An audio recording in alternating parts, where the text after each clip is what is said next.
J'ai le plaisir d'appeler Marion Demoussier, qui est professeure d'anthropologie sociale et culturelle à l'université de Southampton, qui est aussi membre qualifié de l'OIV, et qui va prendre la parole. Il y a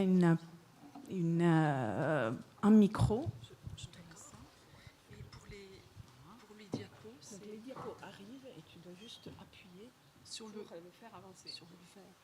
D'accord. Donc,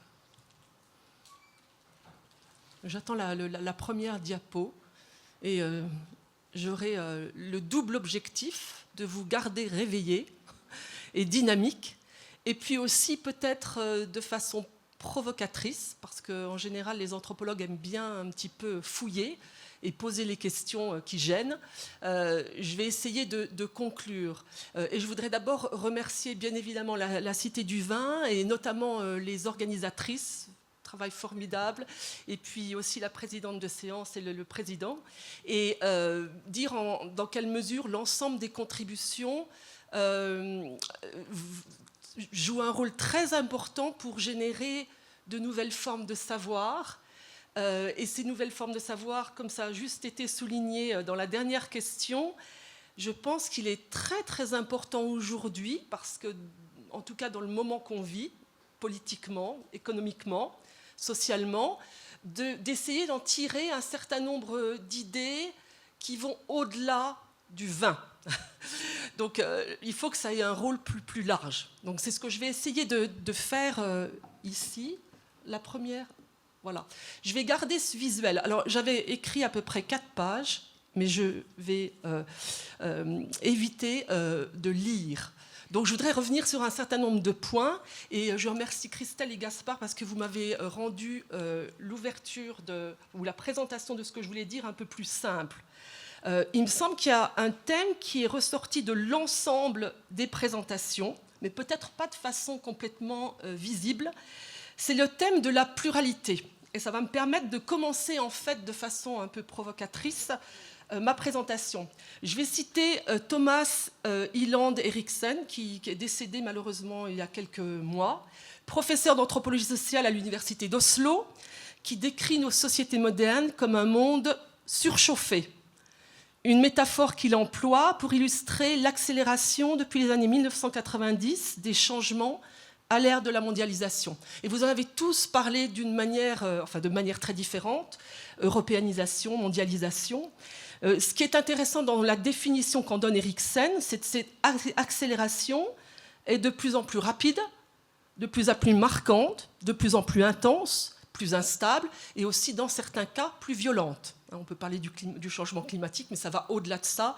Je pense aussi de la crise des capitalismes contemporains, et puis évidemment du phénomène trompiste, en quelque sorte des politiques et de la nature de ces politiques et comment elles changent. Quels sont les deux éléments de cette compression, en quelque sorte, et de cette intense mondialisation? C'est justement la compression du temps et de l'espace. Et ce qu'on a vu aujourd'hui à travers toutes les contributions, c'est que le vin offre quelque chose d'un peu différent en termes de rapport à l'espace, avec une pluralité d'espaces et d'expériences, et puis aussi en termes de temps. Alors, certains d'entre vous ont parlé de religion. Quand même, il y a une sécularisation, les gens ne vont plus à l'église, ou de moins en moins à l'église, en tout cas pour les jeunes générations. Par contre, l'importance des rituels de consommation sont très importants, et les anthropologues s'intéressent beaucoup à cette question de rituels, puisque la modération se construit aussi autour de cette orchestration du boire, qui fait peur à tout le monde. Tous ces verres, tous ces vins différents, toutes ces connaissances. Donc là, il y a des éléments très importants en termes de contraster ce fameux surchauffement dont parlait Eriksen. Donc, au-delà de ça, aussi un des grands, ce qu'on dirait elephant in the room, c'est la question du digital. Vous en avez beaucoup parlé dans les enquêtes qui ont été faites récemment autour de la consommation. Mais le digital aujourd'hui, peut-être pas pour ma génération, mais pour la génération de mes étudiants, le digital, il est là dans la pièce, constamment. Y compris quand on fait un cours, ils ont leur téléphone portable, soit pour traduire, ou soit pour d'autres choses. Et il est difficile d'ignorer que ce digital, bien évidemment, il est accompagné de choses très positives, mais il est aussi accompagné d'un certain nombre de fléaux et de problèmes sociaux. Par exemple, en Angleterre, on n'a jamais eu autant d'étudiants avec des problèmes de santé mentale aujourd'hui à l'université. Donc c'est un exemple de ces effets, en quelque sorte, de cette modernité. Dans ce monde donc, de rupture et de discontinuité décrit par Eriksen, le vin, objet sensible aux structures sociales dans lesquelles il est produit et consommé, n'échappe pas à cette instabilité, faisant face de surcroît à un surchauffement. Mais son histoire, en même temps, le vin, il faut le dire, par rapport à d'autres produits alimentaires, il reste, à mon avis, un élément très social qui nous permet de réfléchir au monde contemporain dans lequel nous vivons. Et il est une des rares catégories alimentaires où la standardisation et l'industrialisation ont été largement remises en question. Alors, la France est un formidable laboratoire social. On a tous ces courants différents autour du vin, les vins nature, les vins bio, les vins avec des multiplicités d'étiquettes et de labels, qui souvent posent problème aux étrangers pour comprendre ce labyrinthe. Mais en même temps, c'est un formidable laboratoire d'idées, je trouve, d'une certaine manière. Donc, ce qui est intéressant là-dedans, c'est que dans l'ensemble des communications qui ont été faites aujourd'hui, et je voudrais me dissocier de ça, j'ai deux problèmes. Déjà, le thème culture, parce que je suis une anthropologue. Le vin et la culture et le vin, tout est culturel. Le vin est une sorte de phénomène ou fait total et social. Et d'autre part, en effet, je me suis posé la question, est-ce qu'il n'y a pas une autre façon d'aborder ça qui serait plus utile ? En se disant, en fin de compte, au lieu de dire le vin a-t-il un avenir sans culture, bien évidemment, pour l'anthropologue, le vin sans la culture est en soi une contradiction. Et je pense que ce serait plutôt intéressant de le discuter en disant qu'est-ce que le vin aujourd'hui dans les mondes qu'il habite. Et je crois que nous avons eu une présentation ce matin qui a souligné ce type d'approche autour du vin. Donc, les anthropologues aussi sont très réticents avec ce thème de la culture parce que je vous invite à lire Philippe Descola quand même, grand intellectuel français, et puis Bruno Latour, s'il vous plaît, lisez. Vous verrez bien que ces catégories de culture-nature posent problème et qu'on a, en tout cas dans l'anthropologie aujourd'hui, un tournant qu'on appelle l'ontologie, et je suis désolée, on a notre charabia comme tout secteur et toute discipline. Mais cette idée, en effet, d'ontologie permet de mieux comprendre de façon précise, à travers l'observation, l'immersion, une sorte d'ethnographie du sensible aussi et du sensoriel, la complexité qu'il y aurait derrière un terme comme culture. Et là-dedans, je renvoie, je ne veux pas vous faire un cours d'anthropologie, bien évidemment, mais je renvoie à repenser la notion d'assemblage et de reconfiguration de relations sociales, la notion d'agentivity qui décide, qui crée, qui pousse la consommation et comment les consommateurs répondent, par exemple. L'intériorité, comment en effet ces consommateurs ont intériorisé des modèles. Je vous rappelle encore une fois que le modèle français, le modèle européen est quand même un modèle très sophistiqué autour du vin. Et que dans beaucoup d'autres pays, il ne fait pas sens, il est très difficile à comprendre. Et enfin aussi, cette idée de coproduit, de dépasser la dichotomie nature-culture, parce qu'en fait, la nature, elle produit de la culture des hommes. Donc je voudrais revisiter ces thèmes à travers les trois grandes thématiques qui ont été discutées. Le vin comme produit culturel et social, et donc je vais ajouter et mondialisé. Donc on ne parle pas seulement de la France, mais on parle de cet énorme échange qui existe à l'échelle planétaire aujourd'hui, et comment le vin a trouvé une position de force. Donc je vais être très positive par rapport à ces éléments-là. Et évidemment, la question de pluralité qui, pour moi, est très importante. On standardise par l'UNESCO, on standardise par les labels, on standardise par d'autres voies, mais il faut conserver une pluralité dans nos sociétés, parce que plus on a des solutions plurielles, plus on s'adapte et on peut développer un format de résilience aux grandes crises. Donc pour le premier thème, le vin comme produit culturel, social et mondialisé, le vin reste aujourd'hui largement ancré dans la construction des espaces régionaux, nationaux et internationaux, ainsi que dans une certaine conception de la localité et du rôle de la production et de la consommation dans la formation des identités. Donc ça, c'est très important. Et quand je parle de formation des identités, c'est plutôt aujourd'hui, en effet, comme ça a été très bien décrit dans la dernière présentation, c'est plutôt une identification aux choses, hein, soit à travers des imaginaires, mais aussi, surtout, à travers des pratiques, c'est-à-dire boire, manger, discuter. Donc il y a du concret, visiter des espaces et des paysages et des architectures autour du viticole. Donc là-dedans, on a tout un ensemble de pratiques. Historiquement, il est bon de rappeler quand même que les États-nations en Europe ont choisi le vin comme marqueur de leur territoire, un produit de leur civilisation et un objet pour consolider leurs relations diplomatiques. Ça a déjà été souligné. Mais bien entendu, il ne faut pas oublier que beaucoup de critiques du terroir ont montré que l'intérêt pour les produits liés au lieu, et peut-être au lien, je serai plus critique sur le concept de lien, est né de la circulation de plus en plus intense et de plus en plus mondiale des aliments et des personnes à partir, surtout au XIXe siècle, avec l'immigration européenne, et aussi au XXe siècle.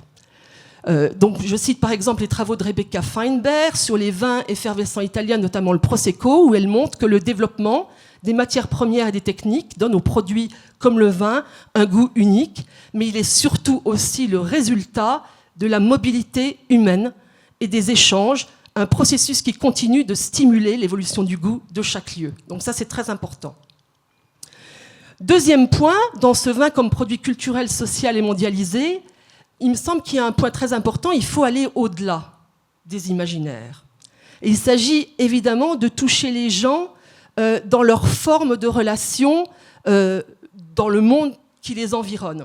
Et évidemment, les ontologies dont je parlais tout à l'heure définissent ces nouveaux mondes du vin, dans ces nouveaux mondes, où habite le vin. Donc le vin est là, où il se peut qu'il ne soit pas là, où il sera peut-être là. Donc on ne peut pas prédire de façon précise ce qui peut se passer. Mais ce qui est important, c'est que plus on offre un certain nombre de modèles, plus la facilité sera là pour le vin d'habiter différents mondes.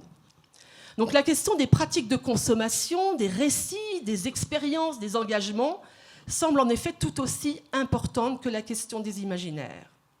Donc on a vu une démocratisation du rapport au vin, et la transformation de la culture du vin, accompagnée de la révolution numérique, remettent en cause certains modèles. On voit par exemple, notamment en Grande-Bretagne, les grandes stars de la culture du vin, je ne vais pas les citer, mais qui sont très présentes à l'échelle internationale, sont aujourd'hui complètement contestées dans les réseaux sociaux. On s'en moque. Qu'est-ce que c'est que ce type de savoir? Quel genre de relation ces gens jouent ou ces influenceurs jouent dans le rôle du vin? Aujourd'hui, ces modèles paraissent en effet un peu obsolètes pour le nouveau consommateur.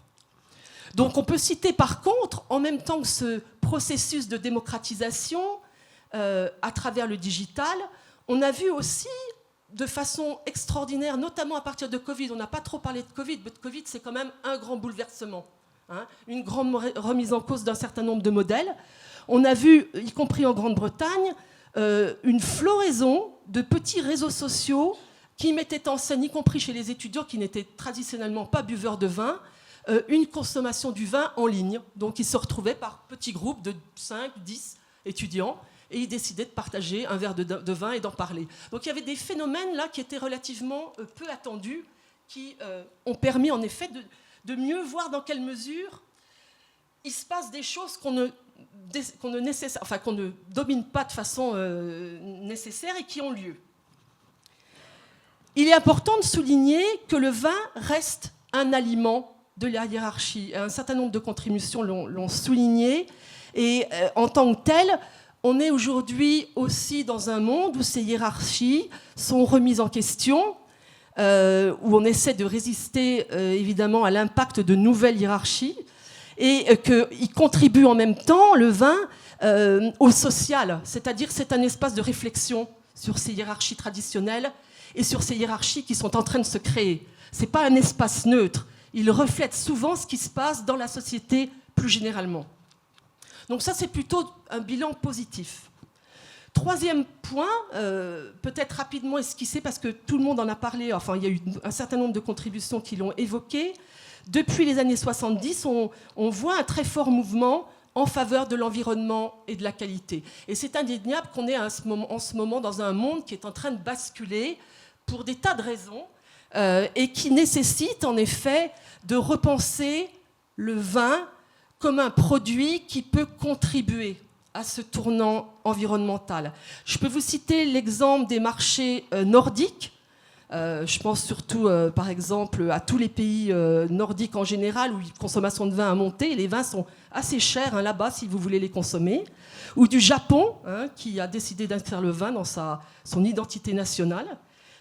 Et aussi la Grande-Bretagne, c'est intéressant, il y a un tournant très fort vraiment qui est en train de se dessiner en faveur d'une viticulture régénérative, d'un certain œnotourisme qui est réinventé, mais qui vise en même temps à remodeler quelque part une culture de consommation d'alcool excessive. Parce que ça, c'est très important. L'ensemble de mes étudiants, souvent pour eux, le vin étudiante, c'est une bouteille d'Eco Falls, donc un rosé qui est abject à boire, qui est bu très rapidement à la maison, parce qu'il ne coûte pas très cher, avant de pouvoir s'alcooliser de façon plus importante et éventuellement aussi de prendre des drogues pour pouvoir permettre de parler à l'autre, d'approcher l'autre, de toucher l'autre, et éventuellement tout un ensemble d'éléments qui construisent des socialités de différentes formes. Donc là, c'est assez intéressant de revenir sur ces points-là. Deuxième grand thème, et j'essaierai d'aller rapidement là-dessus pour garder le timing à l'esprit, c'est l'idée de vin, culture et localisation.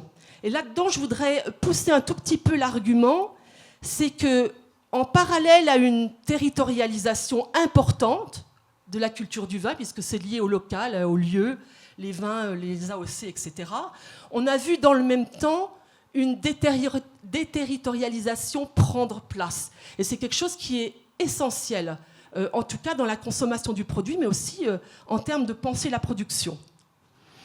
Pour les anthropologues, la dimension spatiale si spécifique à la vigne et au vin est constitutive des imaginaires sociaux de la modernité, je cite Depardieu, et pas Depardieu. D'un côté, on a une localisation et territorialisation autour de la production et consommation du vin, mais de l'autre, on assiste à une véritable déterritorialisation et délocalisation qui renvoie plus généralement au rapport entre rural et urbain. Et Myriam, merci beaucoup pour ta question sur le rural et l'urbain. On prévoit en 2050, près de 70% de la population mondiale vivra en ville. Donc c'est quelque chose qu'il faut garder à l'esprit. Et on sait aussi notamment que en ville, on a un très fort nombre, un très fort pourcentage de célibats.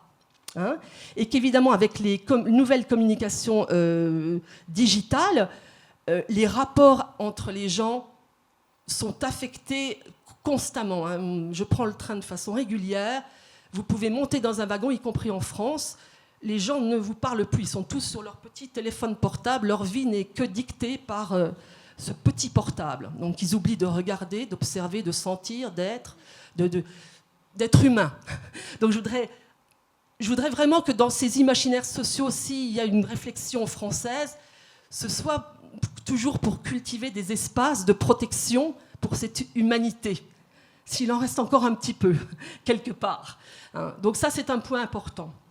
L'autre point, les travaux des anthropologues travaillant sur le vin cherchent à dépasser le sentiment de permanence auquel les paysages ou les architectures paysagères et les vignerons renvoient généralement leurs visiteurs en mettant en évidence des processus socio et culturels dynamiques qui transforment le monde du vin. Ça a été dit par Christelle et Gaspard, c'est cette idée d'expérience aussi, de partage, fabrication du vin. Il y a de nombreuses personnes aujourd'hui dans le monde entier qui quittent leur travail à la banque locale pour devenir vignerons. Ça, il ne faut pas l'oublier aussi. Il y a un phénomène important d'attrait ou d'attractivité vis-à-vis de la vigne et du vin.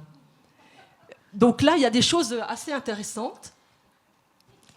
Et notamment, ces processus qui se connectent à l'idée de tradition, héritage, réification culturelle sont choisis pour fixer certaines caractéristiques viticoles locales en les protégeant du changement. Et là aussi, on peut dire que l'UNESCO joue un rôle pivot, mais à force de protéger ou de développer tous ces sites UNESCO, la notion de valeur économique va perdre sens, parce que la rareté est souvent un des éléments attachés à la valeur, quel que soit le produit. S'il est rare, il y a plus d'acheteurs, on se bat, on est prêt à payer plus cher. Donc il faut aussi réfléchir à cette contagion, ou la nécessité peut-être de mettre un patrimoine en place qui bénéficie à un collectif, à une échelle plus large, qui permette de... On a vu de nombreux exemples formidables cet après-midi aussi, autour de ces initiatives pour repenser de façon différente le vin, faire des choses ensemble et ouvrir de nombreuses portes. Vraiment très, très intéressant. Donc les valeurs différentielles associées au vin reflètent souvent des ontologies multiples, des visions du monde et des pratiques culturelles diverses autour de cette boisson largement diffusée dans le monde. Il faut les cultiver et il faut continuer à assurer leur pluralité. C'est aussi un exemple formidable qui a été donné par celui des cépages. Je pense que là, il y a une voie d'entrée, parce que c'est la nature aussi, c'est le rapport à la plante, c'est les humains et les non-humains, parce qu'on n'en a pas beaucoup parlé, mais il y a aussi les animaux, il y a les abeilles, il y a beaucoup de choses qui se jouent. Et on peut réfléchir à des imaginaires qui donnent envie de vivre et qui nous permettent aussi de respirer peut-être et de ne pas mourir trop jeune. Donc là, il y a des éléments très importants, fondamentaux. Et je vais terminer, je n'ai aucune idée si j'ai déjà passé les 15 minutes. Personne ne dort, enfin je ne pense pas encore. Donc les nouveaux imaginaires du vin, je vais poser ça, enfin, pour repousser cette idée de pluralité que j'ai empruntée, je dois le dire, formidable travail par l'anthropologue Mariani au Muséum d'histoire naturelle de Paris. Il a écrit un tout petit bouquin qui s'appelle « Devenir hétéronome » sur la pluralité des mondes, qui est magnifique, qui m'a vraiment... qui m'a complètement inspiré et qu'il utilise surtout en termes de discussion autour du patrimoine viticole mondial pour faire entrer éventuellement la catégorie des vins naturels. Mais en lisant ce petit bouquin, je me suis dit oui, mais hétéronome, c'est le vin, le monde du vin. Voilà, il faut développer et protéger cette pluralité des mondes. Donc en effet, on a ici un aliment qui a été très bien présenté, et la Cité du vin a mis en place une iconographie qui est très détaillée de cette perspective du vin comme aliment et source de calories.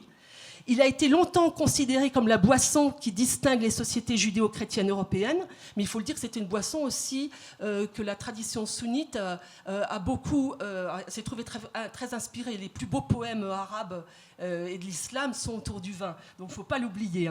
Les habitudes de consommation du vin, depuis cette époque très longue et cette espèce de longue dimension historique, ont radicalement changé, évidemment. Et on a aussi des cultures beaucoup plus transnationales. En 2010, j'avais écrit un ouvrage sur justement l'histoire nationale du vin en France, et j'avais beaucoup de mal à trouver ce buveur de vin, déjà à l'époque, et j'avais décidé d'utiliser le terme en anglais, qui est magnifique, l'anglais, pour arriver à résumer des choses relativement complexes.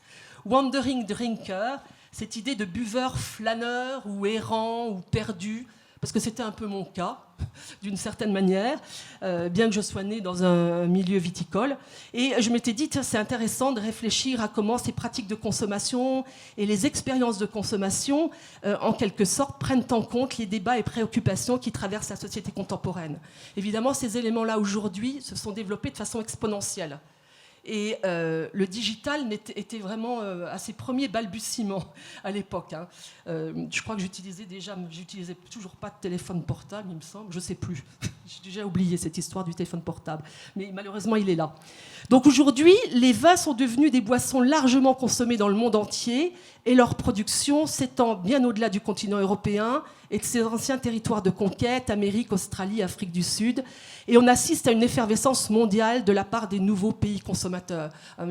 Allez en Nouvelle-Zélande, qui est un pays extraordinaire, où la gastronomie et le vin est sans cesse mis de façon exacerbée en scène, de façon très positive, où il y a vraiment le lien social qui est sans cesse travaillé autour de ça. Et il y a un public jeune, il y a pas mal de jeunes qui s'y intéressent aussi, donc, et les femmes notamment. Donc il ne s'agit pas en effet d'un modèle qui est complètement en disparition. On a parlé de transmission, c'est simplement que la transmission change. Ce n'est pas vraiment qu'elle a disparu. Elle est là, mais dans la manière dont les jeunes s'identifient à ces transmission, on est dans des comportements plus difficiles. Je dois dire, j'ai 2 filles, une fille de 28 ans et une fille de 18 ans, et Dieu sait qu'à la maison, elles en ont marre quand je parle du vin. Et ni l'une ni l'autre ne boit du vin, en fin de compte. Enfin, la première, elle a bu un peu Ecofals pendant un certain nombre d'années. Et en effet, l'idée d'une culture gastronomique et œnologique, malgré tout le travail de transmission qu'on a fait à la maison, très difficile d'entrer dans les petites bulles de ces jeunes. Très, très difficile. Alors, donc, il y a toute cette question aussi tribale, hein, en quelque sorte. Une nouvelle forme de subjectivation accompagne aussi la consommation, avec l'émergence des femmes comme nouveaux consommateurs et aussi leur visibilité dans la filière professionnelle. C'est formidable de voir autant de femmes qui jouent un rôle important ou qui sont des porte-parole aussi de la consommation du vin. Moi, je me souviens très très bien quand j'ai commencé à travailler sur le vin, y compris encore aujourd'hui, j'ai certains collègues qui me disent mais tu bois beaucoup, alors qu'aujourd'hui, ben non, en fait, je bois de moins en moins et je suis pas intéressée par le vin nécessairement par le fait de le boire. Ce qui m'intéresse, c'est tout ce qu'il y a autour. Et il y a quand même un certain nombre là d'obstacles à mieux comprendre qu'on peut trouver que le vin joue un rôle fondamental. Et dans la France, on imagine un paysage sans aucun village viticole. Mais mon Dieu, à quoi ça ressemblerait ? Et aussi, d'une certaine manière, on ne peut pas imaginer que le vin soit dénué de toutes les formes culturelles qui sont associées. Je voudrais de façon positive vous dire aussi que votre modèle français et européen des vins, l'Italie, notamment l'Espagne, on joue aussi un rôle fédérateur là-dedans, est copié partout, à droite et à gauche. Il inspire. Il y a peut-être une certaine jalousie, mais il y a aussi une certaine admiration de ce modèle. On peut citer, récemment, j'ai été visiter la compagnie Carlsberg. Alors, je dois dire, ils ont un énorme problème de déclin de leur consommation en bière. Je crois qu'ils sont en train de perdre des parts de marché. Et notamment, la personne avec qui je travaillais a juste perdu son emploi. Ils l'ont viré du jour au lendemain, directeur du marketing. Mais ce qui était intéressant, c'est que l'été dernier, en visitant Carlsberg, on a eu une formidable dégustation de leur gamme de vins. J'avais l'impression d'être en Bourgogne en train de déguster tous les vins avec tout le protocole qui s'ensuit. Et le maître brasseur, personnage truculent, était en train de nous expliquer comment déguster une bière et en train de nous dire que le travail qu'il faisait notamment avec le restaurant The Alchemist, juste pour vous donner une idée, c'est à peu près 600 € le menu, qui est à Copenhague, très difficile de pouvoir accéder, proposait un vin bière. 20 bières à 350 € la bouteille. Donc, vous voyez, c'est très intéressant ce qui se passe. On a des phénomènes complexes qui surgissent et qui transforment cette idée de ce qu'est le vin. Donc, on peut dire que le vin devient aujourd'hui un objet significatif pour étudier la diversité des formes d'appropriation, d'émergence, de nouvelles configurations sociales. Et dans le cadre de ce changement historique majeur, évidemment, il y a des tensions entre la conception du vin comme alcool, ça a été évoqué largement, et le vin comme objet culturel. Il faut rappeler simplement que Trump ne boit que du Coca-Cola pour se rendre compte de l'univers qu'on pourrait... oui, enfin bon, enfin. Bon, et ça fait, évidemment, ça fait l'objet de débats. Mais là, à mon avis, il y a quand même une carte à jouer nettement en expliquant. L'explication... le vin, ce n'est pas un alcool comme les autres. C'est un alcool, enfin c'est un alcool bien évidemment, mais il a une longue histoire. Et puis, il propose tout un certain nombre de chemins quant à sa consommation, son parcours, enfin, toutes les formes sociales qui peuvent être attachées. Je pense que je vais conclure, parce que je suis sûre que tout le monde a très soif. Donc pour conclure, le réchauffement évoqué par Eriksen dans mon introduction, comme sorte d'hommage, redéfinit aujourd'hui ce qu'est le vin, ce qu'il devient et ce qu'il signifie dans nos sociétés contemporaines.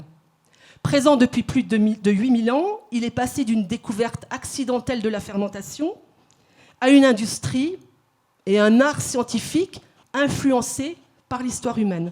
Et évidemment, l'Europe est vraiment centrale à ce processus de créativité et d'innovation. Le vin n'existe pas seul, il existe parce qu'il est traversé par des liens entre humains et non humains, mais il est aussi structuré par des nouvelles pratiques, expériences, récits et engagement. En fin de compte, quel que soit son avenir, et je reste très positive, il restera toujours attaché à l'histoire de l'humanité. Et je vais finir par cette idée du vin. Être en relation, on y participe, on le rencontre, on l'accompagne, et on évolue éventuellement en parallèle au vin. Donc c'est une façon, encore une fois, de mieux comprendre ce que signifie être humain aujourd'hui au XXIe siècle. Et je termine là-dessus. Merci infiniment d'avoir été patient.